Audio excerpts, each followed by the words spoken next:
Let's jump straight into it today because we're unpacking the confusing and honestly sometimes deeply painful contradictions of adult behavior. I mean, have you ever caught yourself reacting to something or watched someone you love react and just thought, why on earth am I doing this?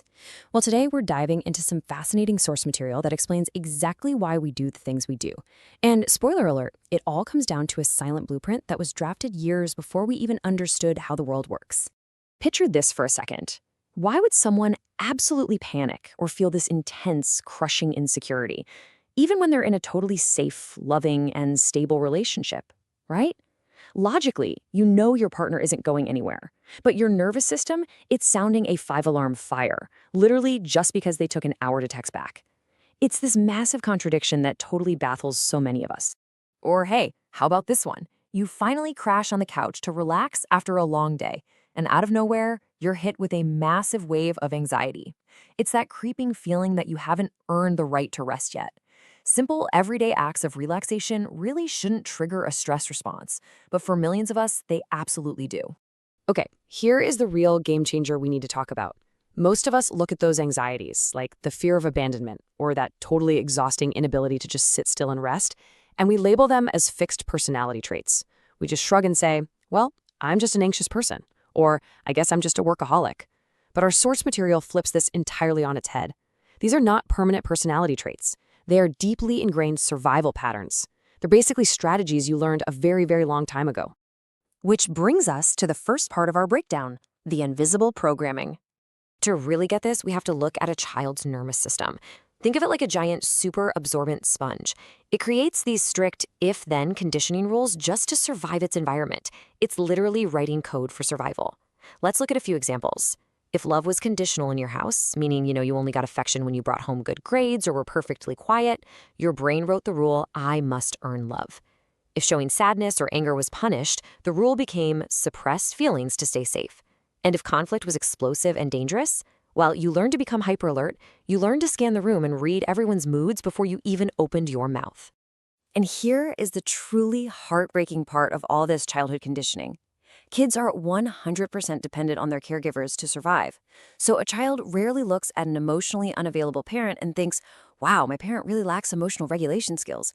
They just don't have the capacity for that kind of logic. Instead, to make sense of the chaos, they internalize the blame.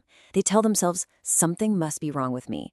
And that one single heavy belief, people carry that around for decades. Moving on to the next section, adult suffering and survival. Let's see how this plays out. So what do these blueprints actually look like today? Well, meet the people pleaser. This is the adult who is always available, always helpful, and honestly just always exhausted.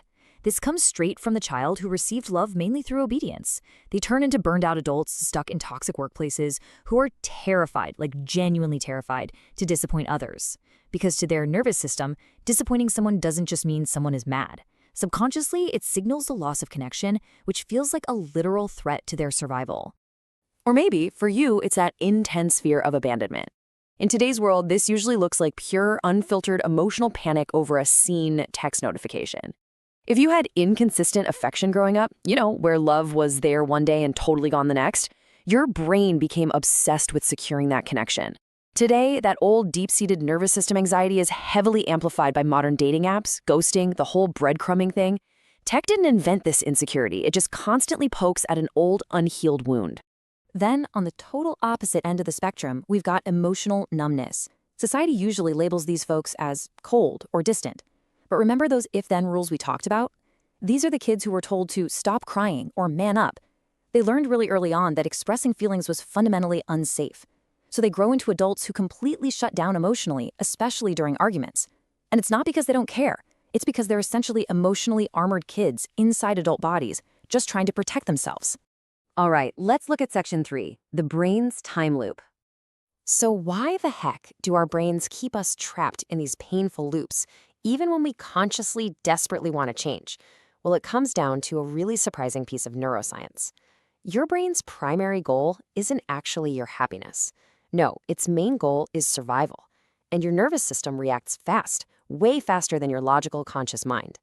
Because it's so focused on survival, it's constantly seeking out what is familiar.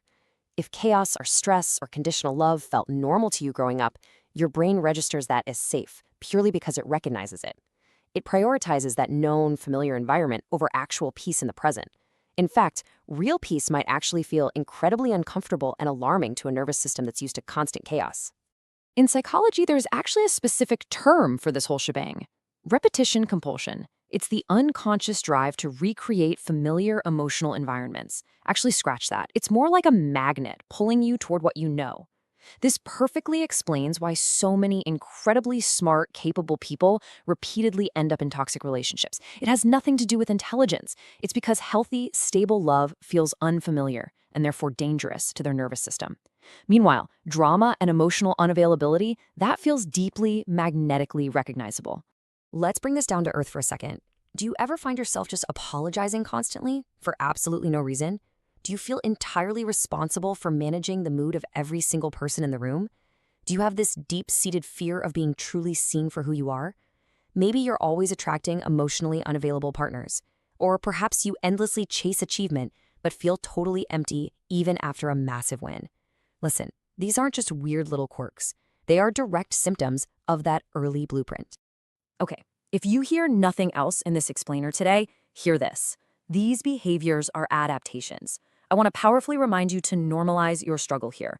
These patterns are not random, and they absolutely do not mean you are broken.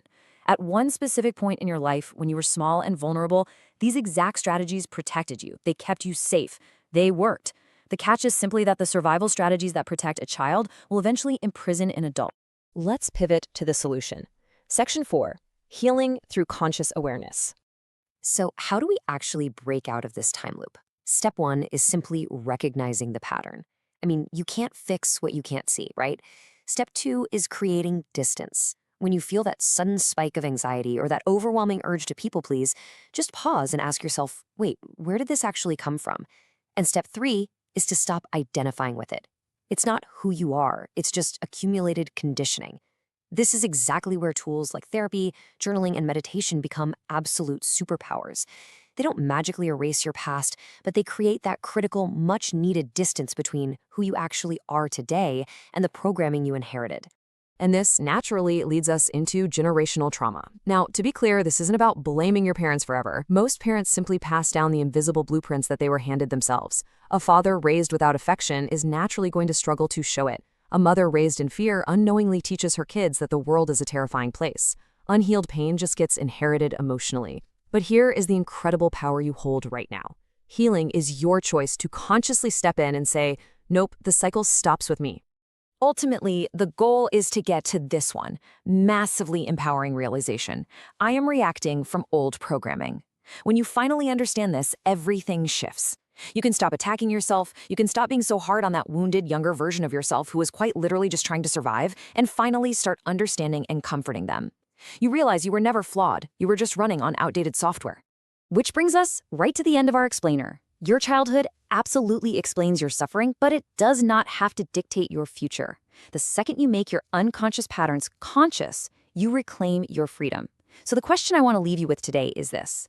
Will you let that invisible blueprint keep you merely surviving, or will you do the work to finally begin living? Thanks so much for joining me on this deep dive, and I'll catch you next time. Please like, share, comment, and subscribe this channel and press the bell icon to never miss an update.